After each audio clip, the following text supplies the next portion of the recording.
Ashwath, and today I have one simple goal: to leave you all with a question that you'll be thinking about long after this speech is over. So let's begin. Yesterday, revolutions took generations, but today they begin with a single tweet. The pace of change is breathtaking and unstoppable. But the real question is, are we as individuals changing as fast as the world around us? It's easy to point at technology, society, and politics and say the world must change. But how often do we ask, am I changing? Am I growing? Am I ready for the future? Because here's the truth. Survival in this era is not about holding on to who we were yesterday. It's about the courage to adapt, the strength to ascend, and the wisdom to simply be. So I ask you, when was the last time you challenged your thinking instead of someone else's? Our generation cannot be remembered for blending in. It must be remembered for its boldness, the courage to defy social expectations if it means creating something better. Yet, how many of us spend each day putting on a mask, adjusting our personality just to fit into what others call acceptable? Think back to your childhood. Did you care what others thought of your laugh, your dreams, or the way you saw the world? Probably not. Back then, we were unfiltered, authentic. But now, as we mature, the opinions start creeping in. And slowly but surely, their views become a part of who we are today. Now, don't get me wrong. Adaptation, it's essential. It's how we evolve, how we survive. But adaptation doesn't mean erasing who you are. That is the line that we have blurred.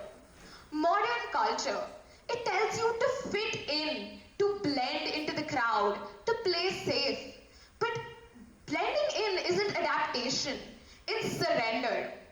To adapt is to learn, to stretch, to grow. To ascend is to rise above fear, beyond others' judgment.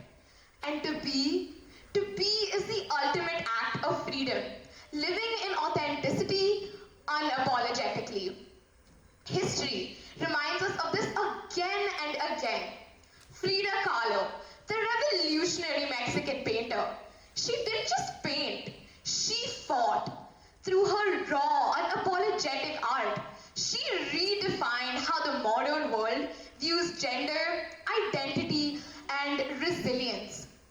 Despite controversy and criticism, she remained boldly herself, and that is why her legacy shines brightly today. Thomas Edison faced failure after failure. His light bulb was called a conspicuous failure. But Edison persisted. He powered past rejection. And because of that, we live in a world illuminated by his vision. Literally. And in our own time, think of Malala Yousafzai, the girl who had to adapt to unimaginable circumstances, but still chose to be a voice for millions of silenced girls.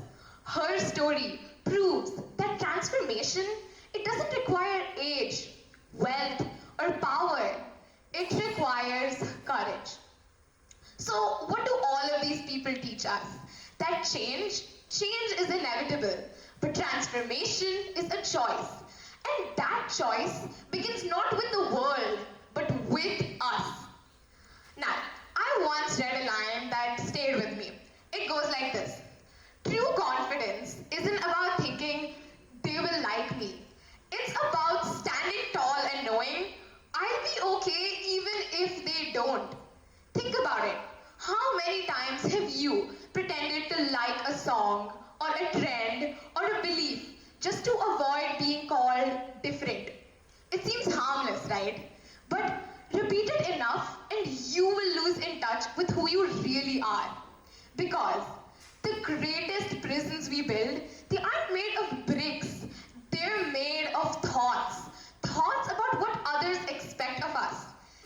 You may think that they protect you for a while, but eventually they suffocate the very person that you were meant to be.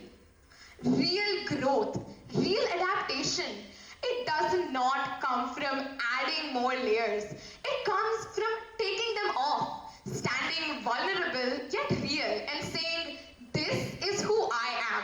Not who the world expects me to be, but who I choose to be. And when you take that step, you'll realize something powerful. That the people who truly belong in your life, they do not love the mask. They love the person beneath it. So, I ask you again, who are you when no one is watching? Who are you when the filters fade and there's nothing left to hide behind? The world doesn't need another imitation. It doesn't need another copy of what already exists. It needs people who adapt with resilience, ascend with courage, and be with authenticity. So, remember this. Yesterday's revolutions may have needed armies, but today's revolutions begin with one person brave enough to adapt, ascend, and truly be. Will that person be you? Thank you.